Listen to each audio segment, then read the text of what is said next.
Every wireless communication system has two essential devices. One creates and sends the signal. The other captures and interprets it. Although they work together, a transmitter and a receiver perform completely different jobs. Understanding their roles is the key to understanding every RF communication system. In the previous lesson, we introduced the RF system block diagram and learned that every communication system consists of a transmitter, a communication channel, and a receiver. While this diagram appears simple, each block performs a very different function. Imagine making a phone call. Your smartphone first converts your voice into an RF signal and sends it through the air. Another smartphone then receives that weak RF signal and reconstructs your friend's voice. Both devices communicate with each other, yet internally they perform opposite operations. This raises an important question. If both devices are part of the same communication system, why do they require completely different hardware and signal processing? Understanding these differences is fundamental to RF engineering. A transmitter is the part of a communication system that converts information into a signal suitable for transmission through a communication channel. A receiver performs the opposite task. It captures the incoming signal from the channel and reconstructs the original information as accurately as possible. The transmitter typically generates RF signals, amplifies their power, modulates the information onto a carrier, and sends the signal to an antenna.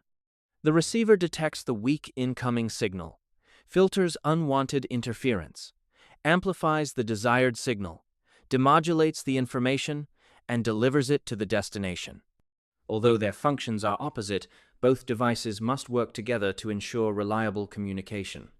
Intuitively, think of two people having a conversation. One person speaks while the other listens.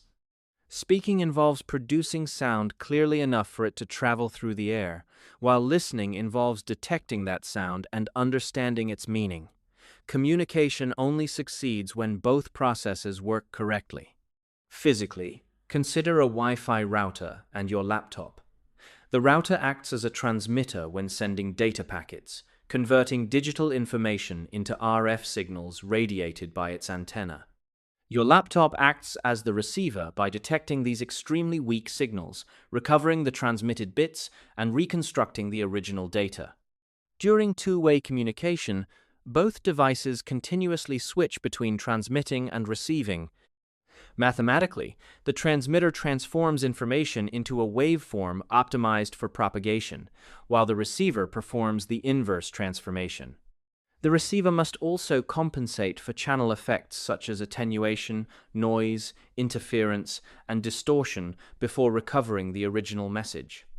Transmitter and receiver design are two major branches of RF engineering. Although they are part of the same communication system, each presents unique engineering challenges. Transmitter engineers focus on generating clean, efficient RF signals with sufficient output power while minimizing distortion and unwanted emissions. Receiver engineers, on the other hand, concentrate on detecting extremely weak signals, suppressing noise, improving sensitivity, and accurately recovering information. Modern communication devices including smartphones, Wi-Fi routers, Bluetooth headsets, satellite terminals, radar systems, and IoT sensors contain highly sophisticated transmitter and receiver circuits that often operate simultaneously using advanced RF architectures. Understanding the difference between transmitters and receivers helps explain why RF communication systems require many specialized components, including amplifiers, filters, oscillators, mixers, and antennas. Every component exists to support either signal generation or signal recovery. A common misconception is that transmitters and receivers simply send and receive radio waves. In reality, their true purpose is to preserve information while overcoming the challenges introduced by the communication channel. Before information can be transmitted efficiently, engineers must first decide what type of signal will carry it. In the next lesson, we will explore baseband versus passband and discover why communication systems convert signals to higher frequencies before transmission.